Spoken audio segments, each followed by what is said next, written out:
देश के चौकीदार अगर चोरी करने लगे तो देश के आवाम को फिर ख़जाने की हिफाजत के लिए उठना पड़ता है। ये सिर्फ मुसलमानों को क्यों कहा जाता है कि मुसलमान भरोसा नहीं करते? पूरे देश के लोग अब परेशान हो गए और इनकी धोखाधड़ी और इनका जुल्म अब बर्दाश्त के बाहर हो। मोदी तो पैदा भी नहीं हुआ था जब से ये समाज सेकुलरिज्म और डेमोक्रेसी को बचाने की कोशिश कर रहे हैं, ऐसा बिल्कुल नहीं। हमारे साथ संविधान सुरक्षा आंदोलन के आर सज्जाद नुमानी साहब है। सीधा हम इनसे बातचीत करते हैं।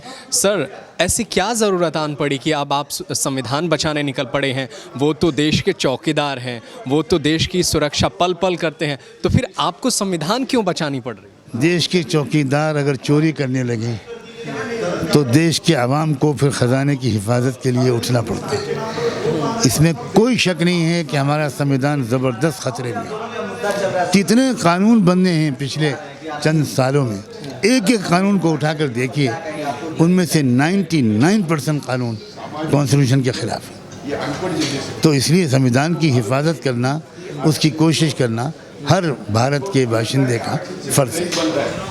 ऐसा नहीं है सर कि मोदी सरकार जब से आई, जब से वो चीज़ें लेकर आ रही हैं, जब भी वो कानून लेकर आती हैं, कोई बड़ा प्रोग्राम लेकर आती हैं, अब सबका विरोध हो रहा है। एनआरसी से लेकर के 3 तलाक बिल से लेकर के जो भी नोटबंदी, अब सबका विरोध कर रहे हैं।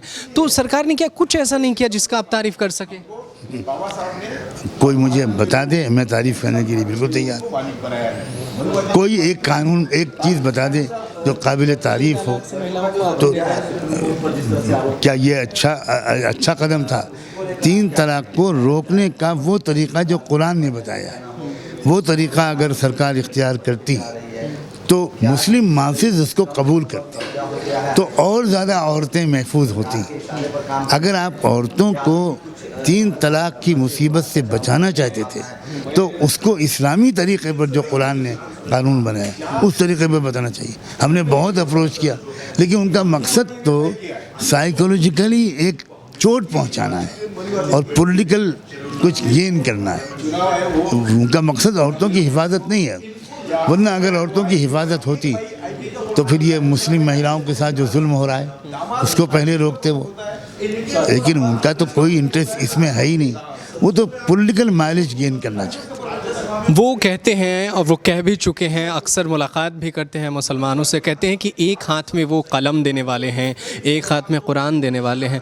तो मुसलमान समुदाय भरोसा क्यों नहीं करता, फिर सड़क पर आ जाते हैं कि हम संविधान बचाएंगे?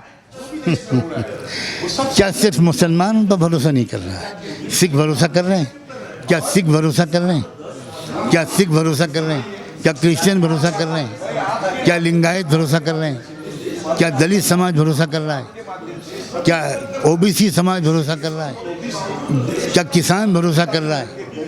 ये सिर्फ मुसलमानों को क्यों कहा जाता है कि मुसलमान भरोसा नहीं करते? पूरे देश के लोग अब परेशान हो गए और इनकी धोखाधड़ी और इनका जुल्म अब बर्दाश्त के बाहर हो। ऐसा नहीं है कि जो मोदी विरोधी है वो परेशान हो गया है? मोदी तो पैदा भी नहीं हुआ था जब से ये समाज सेकुलरिज्म और डेमोक्रेसी को बचाने की कोशिश कर रहे हैं, ऐसा बिल्कुल नहीं। अच्छा, एक सवाल है मेरा जो इम्पोर्टेंट है, आप वो तो कपड़ों से पहचान लेते हैं और आप जो है संविधान का विरोध कर रहे हैं, तो अक्सर तो वो कपड़ों से पहचान लेते हैं। वो सीधा कह देंगे कि वो लोग हैं जो एनआरसी सीए के। ये कपड़ों से पहचानने का लफ्ज़ भी संविधान के खिलाफ है। संविधान में कहाँ लिखा है कि फला कपड़े ना पहनो? तो ये तो खुद उनकी आतंकवादी जो मानसिकता है, ये उसका एक इंडिकेशन है।